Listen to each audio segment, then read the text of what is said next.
Good late morning, everybody.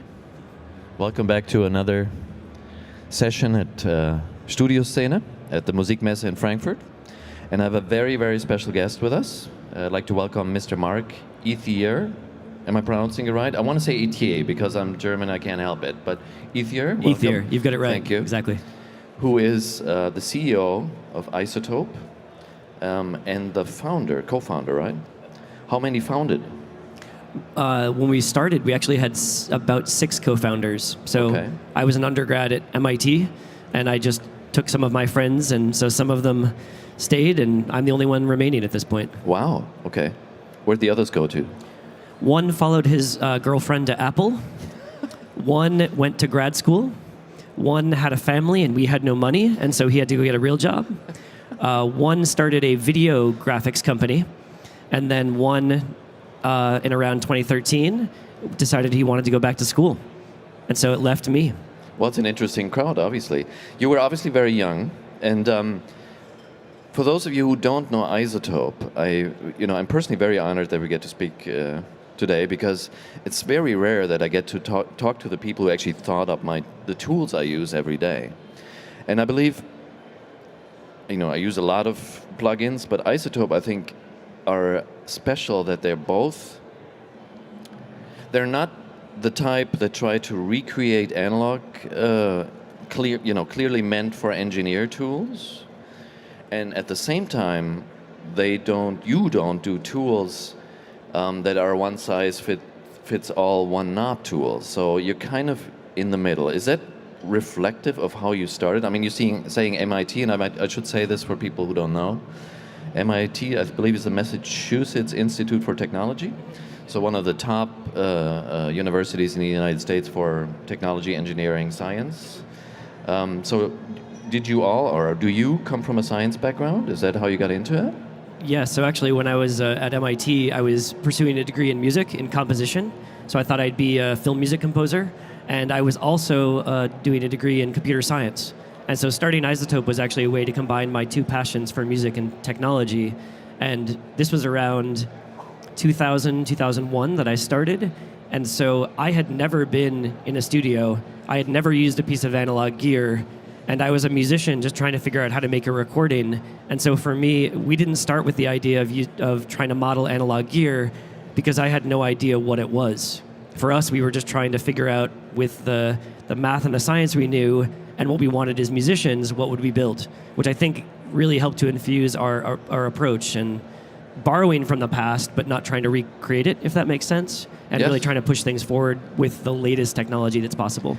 I seem to remember, oddly enough, that the first iZotope plugin I came across was actually like the opposite. It's still around, but it's the opposite of what you're famous for now, meaning you introduced noise and you made things sound worse. The vinyl plugin, so a plugin to this day that you can put on your audio, and it'll introduce crackle, hiss, and all the things you like to not have. So make your own sample type thing. That's why people used it back in the day. Well, so that was the start, actually? That was the start. So we were actually still undergraduates, and it was an experiment because we'd never made an audio plugin, we'd never done anything, and we thought, let's see if anybody would care if we made something. And the great thing about vinyl is if someone said, that doesn't sound very good, we could say, yeah, it's meant to be an old record. Yeah, so that was kind of our trick. But it actually is what really gave us the confidence to go and start iZotope, because enough people downloaded it and gave us really positive feedback that the summer after we graduated, we said, okay, let's just try and make something that we can sell.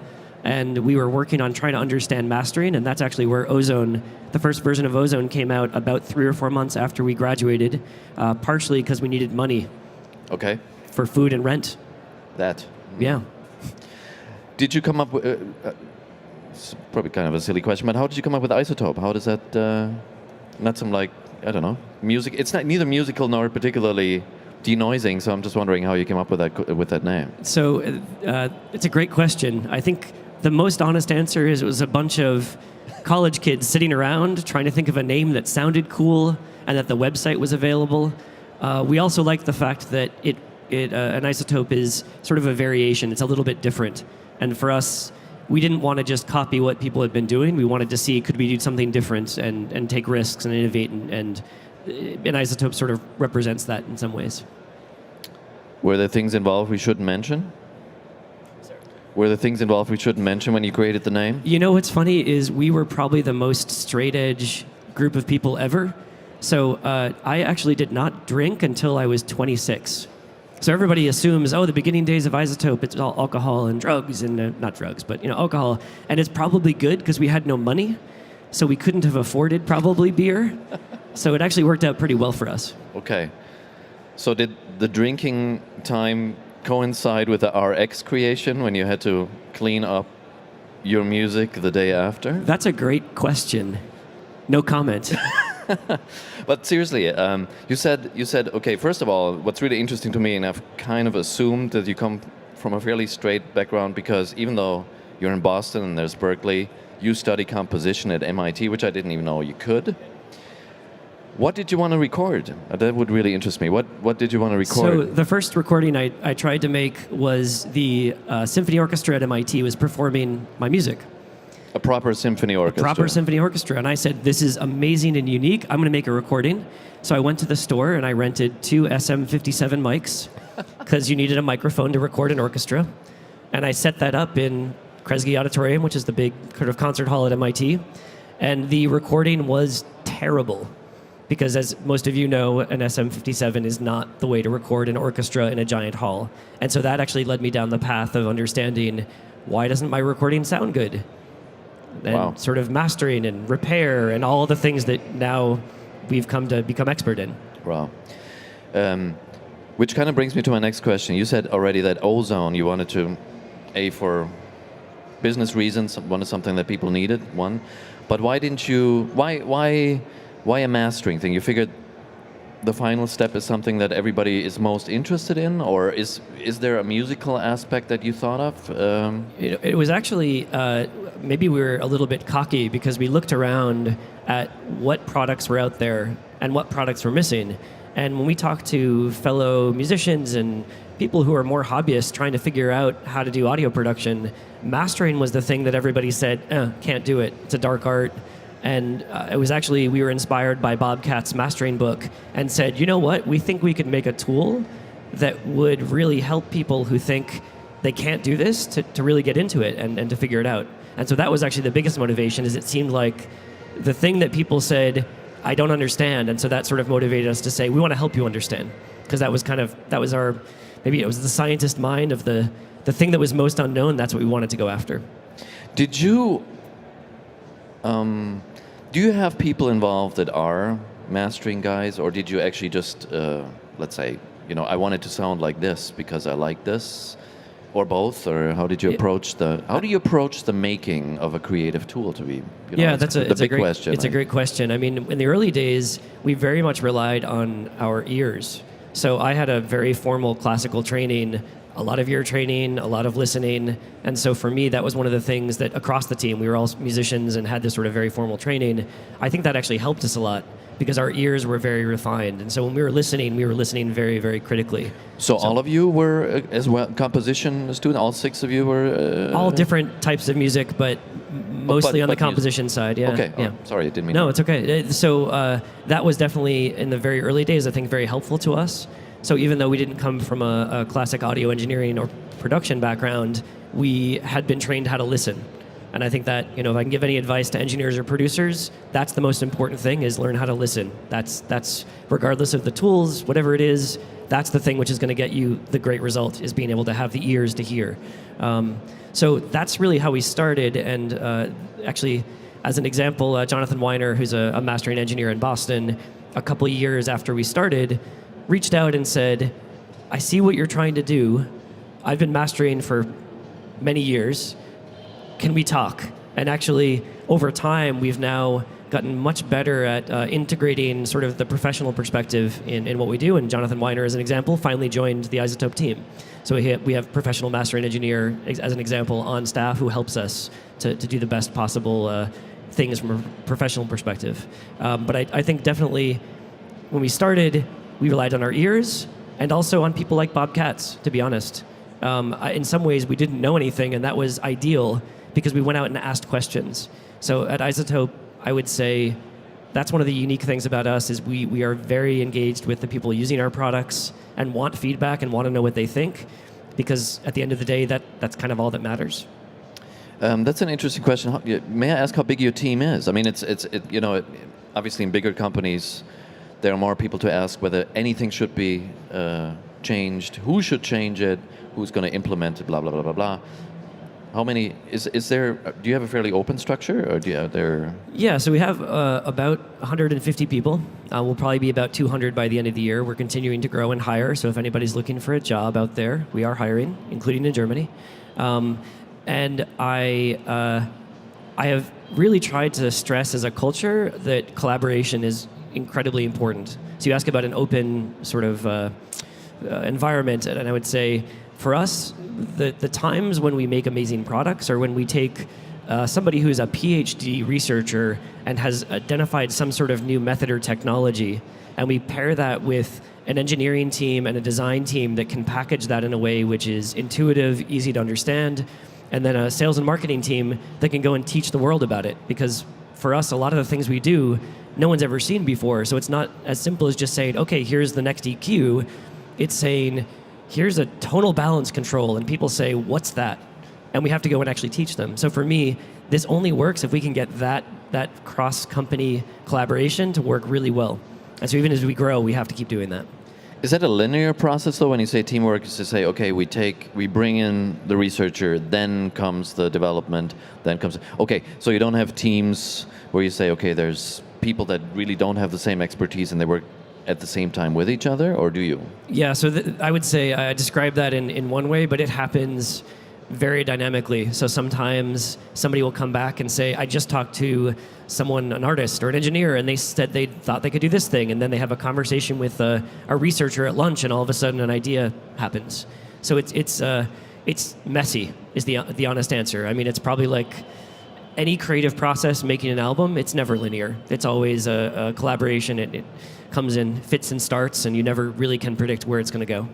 So I would take you as the producer of the project, and do you micromanage? I mean, I'm asking this because you at least have a good basic understanding of both the musical end and the technical end. So do you read code and actually tell them what to do, or no, not at all. I'm very, very thankful that I have people that are way smarter than I am. So I really view that my job is to create an environment where people can do awesome work. So I really think, I take Phil Ramone was a fantastic producer, mentor of mine early on at iZotope, and he always said my job as a producer is to create an environment where people can get the best possible performance. And for me, I think about that in sort of the same way as being a CEO. I'm not there to tell everybody what to do and how to do it. We just hire amazing people and then give them the space to go and be creative. That sounds great. I have my observation of iZotope plugins is that it's kind of mischievous in a way, because you kind of go black and white. So you make a vinyl plugin, and then you make pretty much the industry standard for taking away vinyl plugin sounds, and then you make a plugin which, I don't know if I describe it right, but like if Iris, which is one of my favorites, which takes the process of denoising and makes it a creative destruction tool, if you will. Is that on purpose? I mean, is that a method, or did that just happen? Once again, of course, not in using alcohol or other things. But no, I would say a lot of no, that was not intentional. That's the honest answer. I mean, I'd take an example of Iris. That was born because there were there was an interview that was happening, and an engineer said, "Wouldn't it be really cool if I could use RX as an instrument?" And then Iris was born. So it was totally organic. It came from an idea on a podcast, actually. RX came because we were getting requests from DJs who were trying to transfer all their vinyl records to MP3 back when sort of the digital DJing thing was happening. And that's why RX happened. So it's been more responsive to sort of what's been going on. But of course, the products we make, like the example of RX leading to Iris, sort of help to feed that. Okay. RX is one of those plugins that is both instantly accessible, where you can say, okay, I'll just put it on there and see what happens, and has unbelievable amount of layers if you want to go into it.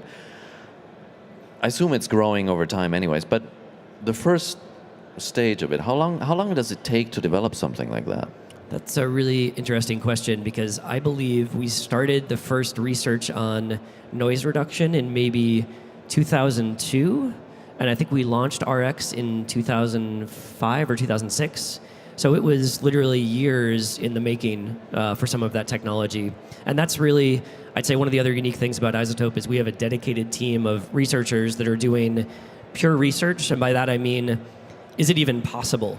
So they go in and they're trying to play with audio in ways that the answer might be, no, it's not possible. And so for us, that pipeline can be potentially years ahead of where products are actually going to come out.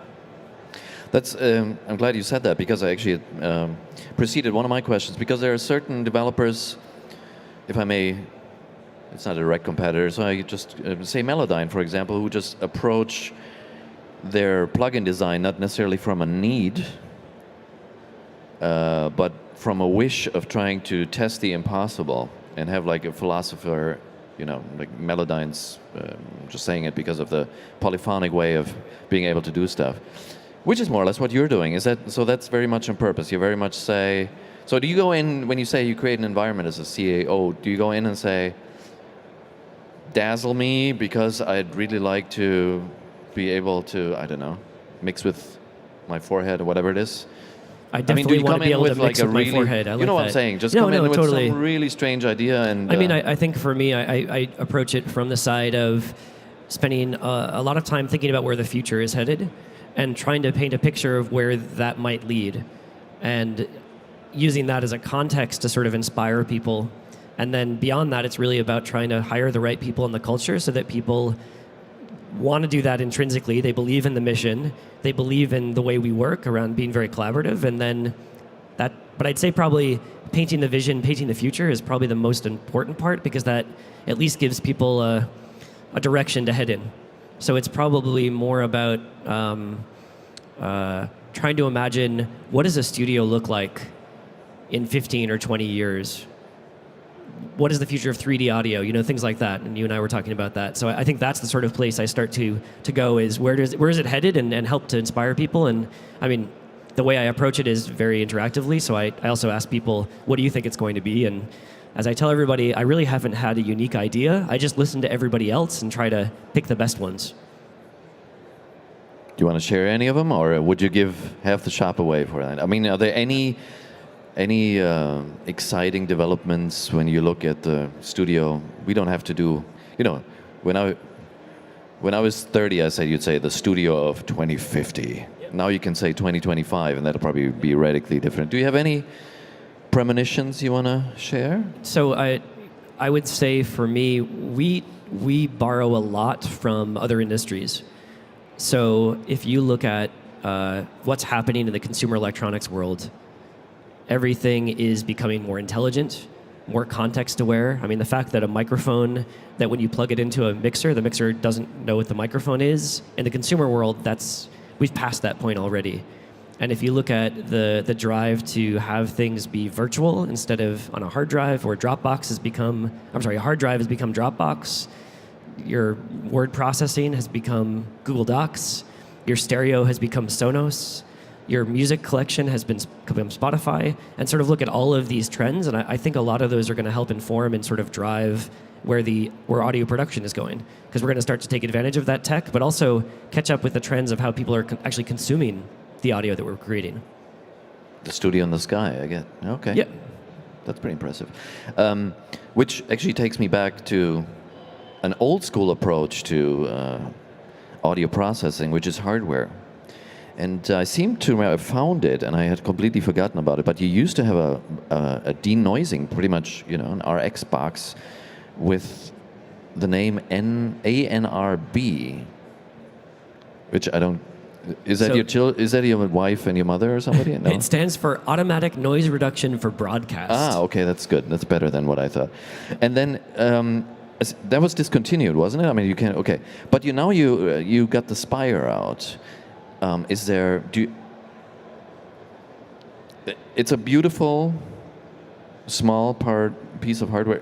Is that something you're testing, or do you feel like hardware has a future for you specifically? Definitely. I mean, I think you can't create audio without some sort of physical interface. It's not possible. And if I look at where we're going with Spire in many ways is trying to, that future I described, we imagine it's all going to be wireless, it's going to be cloud connected, it's going to be intelligent, it's going to be designed to make it easier to make creative decisions, to get the technology out of the way. And so for us, that's sort of the beginning of trying to drive towards that. And to me, hardware has to be a part of that, because at the end of the day, you have a guitar, you have a voice, you have a synth. How do you get it into the digital realm? How do you get it into a computer? So there's always going to be something there. And then from a creative perspective, having a physical interface to interact with things, I think that's important. And there's a reason why people love analog gear. There's a tactile nature to it. You work, I'll speak for myself. When I write music, I write differently when I'm writing with a pencil on a piece of paper than when I open up Finale. It's a different creative process. So I think it's important to have that full range of possibility. Just that haptic way of approaching music, okay. Which is kind of happening concurrently with iZotope going from more of a studio approach, even though it is, like I said, it's not engineer geared necessarily, but to more of a creative approach. Iris being the first, and the vocal synth, which is probably my favorite currently, being the next one. And we'll get to the most recent one in my next question. But is that something you're going for? Is there, you want to create the instruments of the future? I mean, we've always been really focused on repair, mixing, and mastering. And so I'd say the instruments that we've created and the effects that are sort of in that same area tend to be more opportunistic. And I say that partially because you have to have some amount of inspiration for them. You can't just sit down and say, today I'm going to make a new creative instrument that no one's ever seen before. And so it tends to be when an idea percolates up and we go, that's cool, let's do it. So I think it's where with mixing or with mastering, we can be very intentional and say, okay, here's where we think the world is going to go in 10 years. Let's build towards it. The creative side is really, in some ways, an interaction with art. And I take the example of, we did a collaboration with BT to release Stutter Edit, and this was a production technique that he was doing in the studio, and then the inspiration came to say, well, could this be performed? Could this be automated in some way? And so I feel like, for me, it's a less clear path when you want to make a creative decision, and I'm sure it's similar to an artist saying, okay, today I'm going to make the next hit record. I wish it were that simple. I mean, some artists can do that, right? But I've been saying that yesterday for years. Yes. So how did you choose the vocal synth specifically? I mean, if you're saying, okay, where's this going to go, opportunistic or whatever, it was there an inspiration? Did that come from the kind of this gap between auto-tune quality and a proper vocoder, or the just general, Bon Iver approach or whatever? Is there a specific inspiration you had? It actually came from the team internally playing around with things and prototyping things, and they really were interested in just what sort of creative possibility exists for vocals, and started to play around with a bunch of different effects, and you can see how that actually came out, because the idea was then, what if we combine all these together into something where you can move between them in a way that wasn't possible before? So it really started just from an internal team experimenting, and then that idea obviously blossomed into the first version and now the second version. Okay. Is there a third version coming up? We just released the last one. Enjoy that one for a little while. I'm enjoying. I just know the leap between 1 and 2, so I was very, very impressed. We're always open to ideas, so if you have ideas, let us know. I've told you my Iris idea, all right, which is to stream stuff through it. But anyway, I'm not going to bore you people with it because it's just my nerd stuff. But what I feel is another step in branching out into the creative art. You've just acquired, I think it was announced yesterday, Exponential Audio, who are not only generally makers of wonderful reverbs, but are pretty much the only reverb that is universally accepted in the growing world of immersive audio, 3D audio, however you want to call it. Tell us about that. How did you find them? How did they find you? How did you decide to join forces? So I would start by admitting that we have been trying to make a good reverb for a very long time. And reverb is one of those really unique skills where it's a combination of art and science.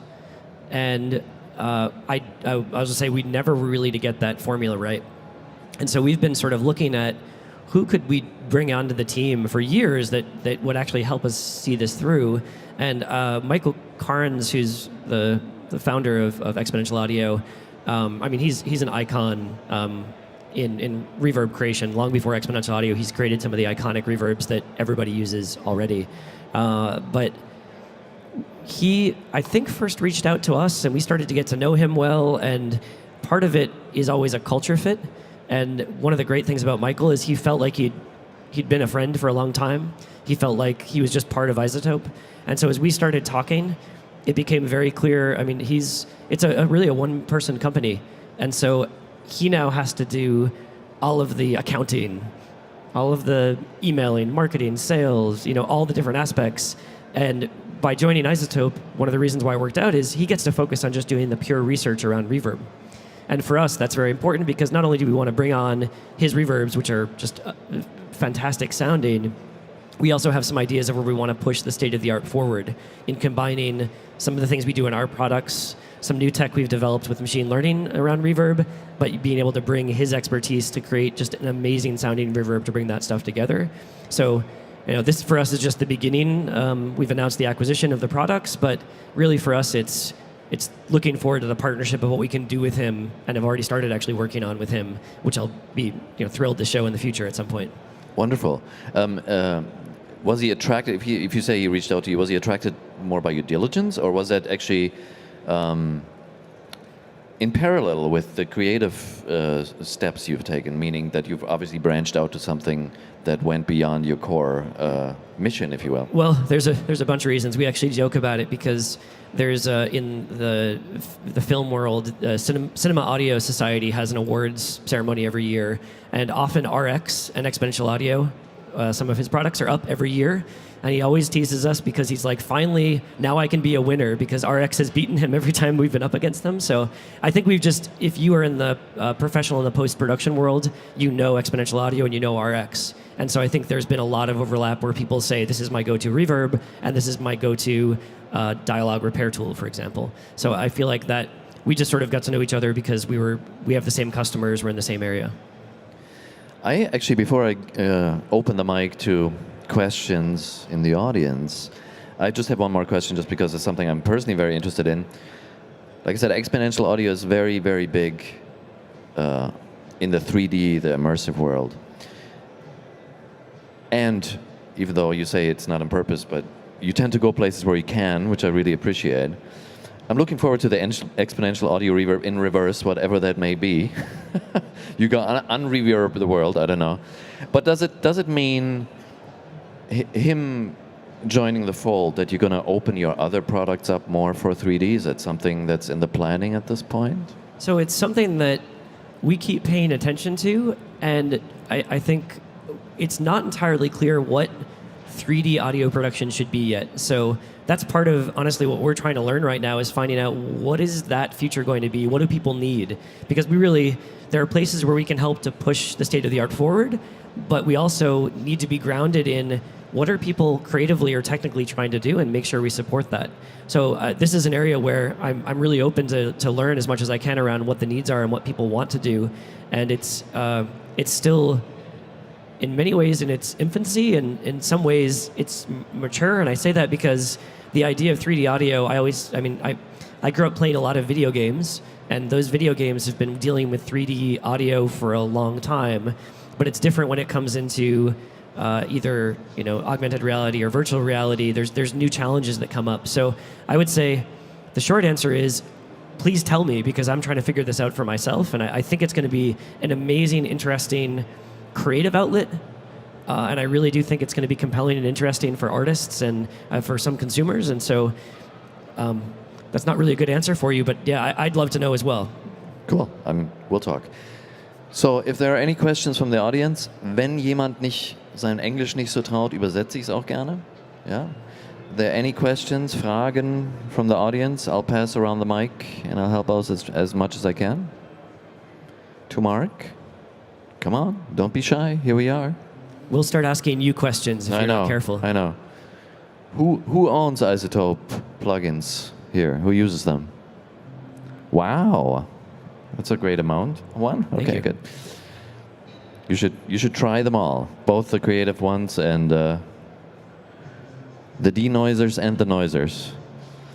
Okay, well, if there aren't any questions, even if you're too shy now, we're going to stand here for a while, and both Mark and I will be available for questions.